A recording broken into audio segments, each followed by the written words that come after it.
Merci à tous ceux qui vont nous suivre à travers cette interview exclusive.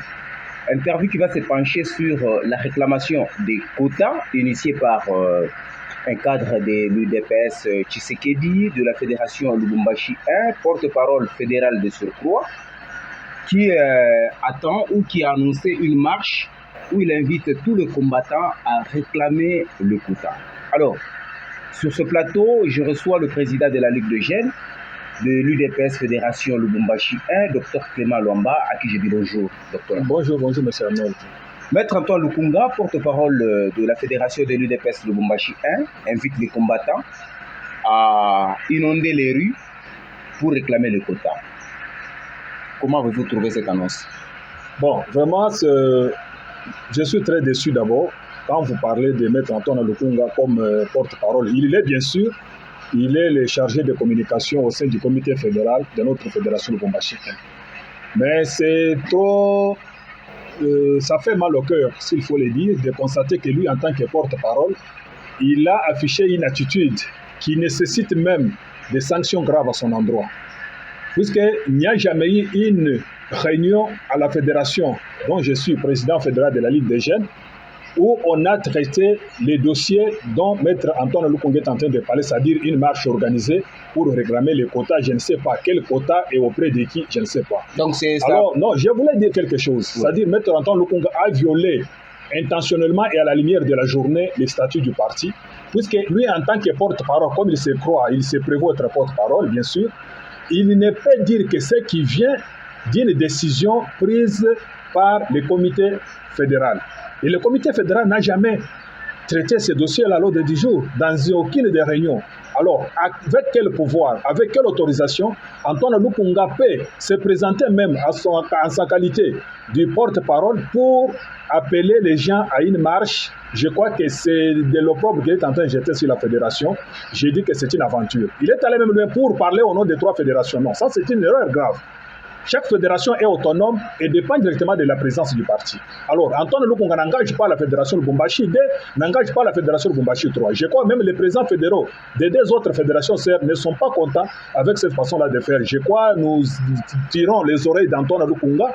Il est avocat de surcroît et ça fait mal qu'un avocat qui est censé connaître la loi puisse se comporter de manière très horrible comme ça. Je crois que ça fait... Voulez-vous, docteur Clément, voulez-vous nous dire que cette initiative n'émane pas du comité fédéral de l'UDPS? Ça ne vient pas du comité fédéral, mais je voulais vraiment donner une précision de quelque chose.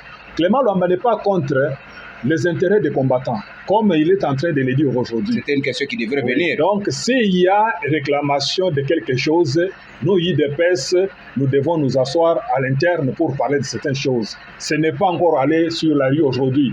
Voyez le moment que le pays est en train de traverser, ça fera une grande honte de constater que l'UDPS est sur la rue pour revendiquer des choses qui peuvent se traiter à l'interne. Pourquoi il n'y a que l'UDPS qui doit faire ça? Est-ce qu'au MLC, à l'INC, à l'AFDC, il n'y a pas de problèmes qui sont en train de résoudre? Leurs quotas, on les réclame sur la route. Je crois que le moment est déjà révolu, on doit faire des choses pareilles, puisque maintenant, là, le pays est sous un état très spécial. Et nous ne pouvons pas, pendant que le président de la République est en train de se battre, à l'est, ça tire, à gauche, à droite, nos frères et sœurs sont sur la route, sont en brousse en train de mourir. Nous, là, à l'UDPS, sur la rue, à Lubumbashi, règlement, je crois que ça sera vraiment la honte. Au contraire, j'aurais préféré que nous puissions être sur la rue pour soutenir les phares d'essai sur le président de la République. Nous ne sommes pas contre l'intérêt des combattants. Ça, c'est notre champ de bataille de tous les jours. Chers combattants, nous devons nous battre à l'interne et parler avec nos autorités afin que les raisons ou les droits des combattants soient respectés et non pas aller sur la rue. Je crois que ça va faire la honte du parti. Aujourd'hui, vous voyez, je porte les drapeaux, c'est pour montrer que tout ce qui doit être d'abord réclamé aujourd'hui publiquement, ça ne doit être que l'intérêt de la République démocratique du Congo qui est agressé par Paul Kagame. Ce n'est pas autre chose, on doit aller sur la rue. Je crois que ça va faire la honte. Personnellement, en tant que président de la jeunesse de l'UDPS Lubumbashi que j'engage, j'appelle tous les jeunes à considérer cette histoire comme une aventure et qui n'ira pas. Je crois d'abord, Antoine n'a même pas la capacité de mobiliser les jeunes. C'est une aventure qui n'ira pas. N'avez-vous trouvé qu'il y a une adhésion massive à cette initiative d'Antoine Lukunga de faire aussi une surprise peut-être désagréable ou agréable à la fédération? S'il y a les gens qui vont suivre cette aventure, ça fera la honte d'abord pour les partis. On ne nous attend pas là-bas. Aujourd'hui, on n'attend pas l'UDPS là-bas.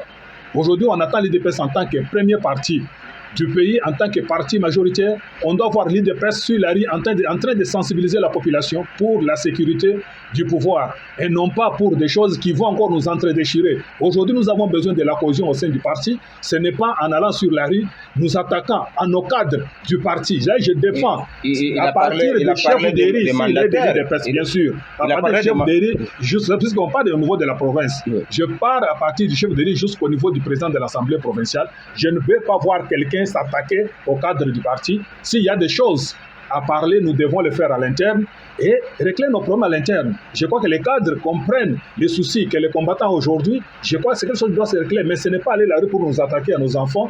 C'est quoi, ça ne fait pas du bien, puisque les autres ne le font pas. Pendant ce temps ici, je n'ai pas vu les gens d'MLC, INC, AFDC et les autres, même notre parti ARDEV, sur la route en train de s'attaquer aux autres. Au contraire, ils sont solides, ils sont en train de se renforcer.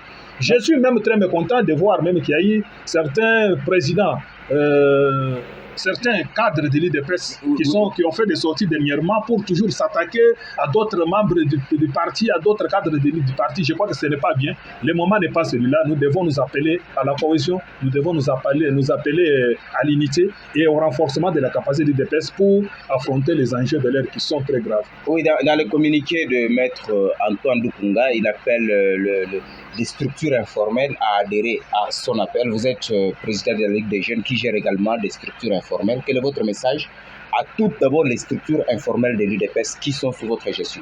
Statutairement parlant, les structures informelles du parti dépendent de la Ligue des jeunes, ils ne dépendent pas du comité fédéral. Et Lukunga lui-même, je dis que même au niveau du comité fédéral, il y a des problèmes. Je ne vois pas Lukunga avoir la capacité légale pour appeler les structures informelles à suivre les mots de son aventure. Je les mets encore en garde et s'il exagère encore, je crois que nous devons prendre toutes les dispositions pour les mettre au retard de nuire, puisque nous ne pouvons pas accepter qu'une seule personne qui manque peut-être. Lukunga a travaillé pendant tout un mandat à la mairie. Il n'a jamais donné même la cotisation statutaire. A-t-il déjà travaillé à la mairie? Oui, c'est un agent à la mairie. Donc, déjà ce sont les gens qui sont frustrés. Ils croient peut-être qu'il n'y a qu'eux qui doivent être là. J'ai même certaines personnes qui occupent des postes aujourd'hui. Un bourgmestre, mais qui est en train de parler comme s'il n'a jamais été servi par le parti et qui réclame aujourd'hui comme si on doit encore les faire partir de ces postes de bourgmestre vers un autre. Mais que dire des autres combattants? Donc ce sont les gens qui se battent pour leurs propres intérêts égoïstes. Il n'y a rien de l'intérêt général. Si le Congo fait le bruit, c'est pour son intérêt. Il m'a dit personnellement que non, je voulais faire entendre mon nom. Non, monsieur, tu ne peux pas faire entendre ton nom au détriment d'un grand parti comme l'UDPS. Donc là, je crois que ce n'est pas une très bonne chose. Nous les mettons en garde. J'appelle tous les combattants, tous les responsables de structures informelles et de ne pas se laisser faire par quelque chose qui va vraiment faire la honte pour eux. Je crois que M. Antoine sera vraiment d'abord puni. Il mérite d'être puni puisqu'il a violé. Il n'a pas respecté d'abord la fédération. Il sera puni. Docteur Clément, nous vous disons merci. C'est moi qui vous remercie. Là, je dis merci à tous les téléspectateurs fidèles à cette interview de rester branchés, de s'abonner massivement à notre chaîne YouTube pour ne rien manquer d'aucune vidéo. Merci.